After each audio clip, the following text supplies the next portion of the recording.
নাফিজুল হক শাকিল গত 14ই জানুয়ারি কমার্শিয়াল রোডে একটা দুর্ঘটনায় পতিত হন। তারপরে রয়্যাল লন্ডন হাসপাতালের ট্রমা বিভাগে সর্বোচ্চ চিকিৎসা দেওয়া হয়েছে, যেখানে খুব স্পেশালিস্ট চিকিৎসকরা, বিশেষজ্ঞরা আপ্রাণ চেষ্টা করেছেন যাতে এই ইয়াং ম্যানকে বাঁচিয়ে রাখা যায়। দুর্ভাগ্যবশত 19শে জানুয়ারি সন্ধ্যা 9টার দিকে নাফিজ মৃত্যুর কোলে ঢলে পড়েন। তারপরে ময়না তদন্তের মধ্যে স্বাভাবিকভাবেই একটু বিলম্ব হয়, ফলে আমরা গতকালকে ক্লিয়ারেন্স পেয়েছি। ব্রিকলেইন ফিউনারাল সার্ভিস আমাদেরকে অনেক সহযোগিতা করেছেন, সারাটা কমিউনিটি আমাদের পাশে দাঁড়িয়েছেন। নাফিজুল হক শাকিলের বাবা, আপনারা জানেন, দুর্ভাগ্যবশত ওনার স্ট্রোক হয়েছিল এবং তিনি গত শনিবারে ইন্তেকাল করেছেন। ইন্না লিল্লাহি ওয়া ইন্না ইলাইহি রাজিউন। শাকিলের আব্বা জানতেন না যে ওনার ছেলে শাকিলও মারা গেছেন লন্ডনের সড়ক দুর্ঘটনায়। শাকিলের আম্মা রাজিয়া বেগম, আপনাদের সবাইকে আপনাদের সহানুভূতি, ভালোবাসা, আপনারা যেভাবে এই পরিবারের পাশে দাঁড়িয়েছেন তার জন্য সালাম জানিয়েছেন, কৃতজ্ঞতা জানিয়েছেন। শাকিল মাত্র 23 ইয়ার্স ওল্ড, তার বাড়ি এলো খানাইঘাট থানার ব্রাহ্মণগ্রাম খালোফার, যেটা লেখাপড়ায় বাণীগ্রাম পড়ছে, কিন্তু আমরা এখন এটা ব্রাহ্মণগ্রামেই বলি। এই শাকিলের বাবা কিছুদিন আগে মৃত্যুবরণ করেছেন, ওনার স্ট্রোক হয়েছিল। যিনি আমার সাথে একসাথে আমরা স্কুলে গেছি, শাকিলের বাবা এবং আমি।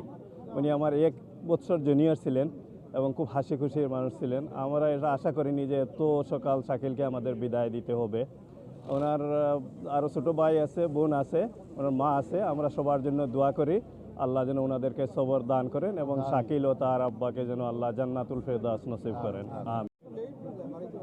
শাকিলের ঘটনাটি খুবই মর্মান্তিক, আমাদের সবাইকেই পরপরে পাড়ি জমাতে হবে। কিন্তু মাত্র 21 বয়সে তরতাজা প্রাণ এসেছিলেন পড়াশোনা করতে, নিজের পরিবারে আরও বেশি আলো জ্বালাতে। একই সাথে তার পিতাও মৃত্যুবরণ করেছেন। তাদের জন্য আমরা খুবই বেদনা এবং দুঃখ, এবং কানাইঘাট সমিতি তাদের পাশে দাঁড়িয়েছে। ইতিমধ্যে তাদের একটা পরিবারের সহযোগিতার জন্য একটা কমিটমেন্ট নেওয়া হয়েছে, এটা প্রায় 10,000 পাউন্ডের মতো।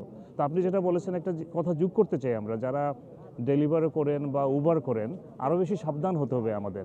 এই পাশের যে রাস্তা আছে, এই রাস্তায় মানুষজন নিজেরাও অ্যাক্সিডেন্টের শিকার হচ্ছেন অথবা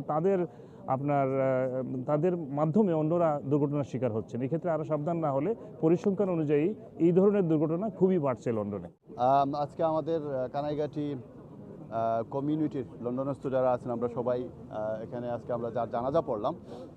উনি হলেন আমাদের এলাকার অত্যন্ত পটেনশিয়াল মেধাবী একজন স্টুডেন্ট। তার ডাক নাম হচ্ছে শাকিল। তো শাকিল স্টুডেন্ট বিছায় বছরখানেক আগে লন্ডনে এসেছিলেন পড়াশোনা করার জন্য। এক বুক স্বপ্ন নিয়ে উচ্চশিক্ষিত হয়ে দেশে ফিরে যাবেন, দেশের জন্য, জাতির জন্য, এলাকার জন্য, তার পরিবারের জন্য তিনি কাজ করবেন। শাকিল মর্মান্তিক সড়ক দুর্ঘটনার পর থেকে মৃত্যু পর্যন্ত এবং আজকে অবধি আপনারা যে সাহায্য সহযোগিতা করেছেন, আমাদের খানাইঘাট অ্যাসোসিয়েশনের পক্ষ থেকে আমি আমার অন্তরের অন্তঃস্থল থেকে আপনাদেরকে ধন্যবাদ জানাচ্ছি। আমার জানা মতে 2 ভাই 3 বোন। শাকিলি বোধহয় মিডিল ভাইদের মধ্যে বড়, ছোট একটা ভাই আছে। আমরা সর্বোচ্চ চেষ্টা করে যাব তাদের পরিবারের জন্য, পরিবারের পাশে থাকতে। আমরা কোনো ত্রুটি করব না। শাকিলের পরিবারের পাশে আমরা কানাইঘাট অ্যাসোসিয়েশনের পক্ষ থেকে আমরা তাদের পাশে থাকবো ইনশাআল্লাহ। কালকে ইনশাআল্লাহ ফ্লাইট হবে। ওইখানে আমাদের কানাইঘাট অ্যাসোসিয়েশনের ট্রেজারার আছেন, আমাদের একজন প্রতিনিধি লাশের সাথে যাচ্ছেন, কানাইঘাট অ্যাসোসিয়েশনের ইসি মেম্বার। ওনাদের সর্বোচ্চ দায়িত্ব দিয়ে শাকিলের পরিবারকে লাশ হস্তান্তর করবেন। বেসিক্যালি এটা আসলে আমরা কমিউনিটির লাগে আজকে একটা অ্যাওয়ারনেস পাওয়া যায়। কারণ আমরা কমিউনিটির অনেক ছোটো ছোটো বাইকগুলো এখন ডেলিভারি জব করেন বা সাইকেলিং করেন বা সাইকেল চালান রাস্তাঘাট, তারা অনেক সময় তারা নিজেদের মধ্যে অ্যাওয়ারনেস থাকে না, তারা রোড ট্রাফিক রুলস যেটা আছে এটা মানেন না মানার কারণে দেখা গেছে অনেক অ্যাক্সিডেন্ট হয়।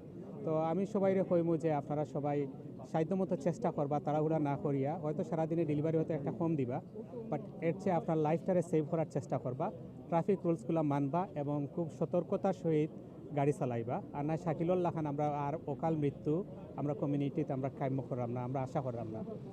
কমিউনিটির সবাই যারা অত কষ্ট করে অনেক দূর দূরান্ত থেকে আইসেন, তারা ধন্যবাদ জানাইলাম। আর আমরা অনেক ভাই, তার বাড়ি চিটাগাং, রাসেল ভাই, তাই আমরা এই শাকিলের লাশটা ফাটান লাগে সব খরচ বহন করছেন। এর লাগে আমরা কমিটির পক্ষ থেকে তাদের থ্যাংক ইউ দিলাম আর আমরা তাদের কৃতজ্ঞতা স্বীকার করলাম। আল্লাহ।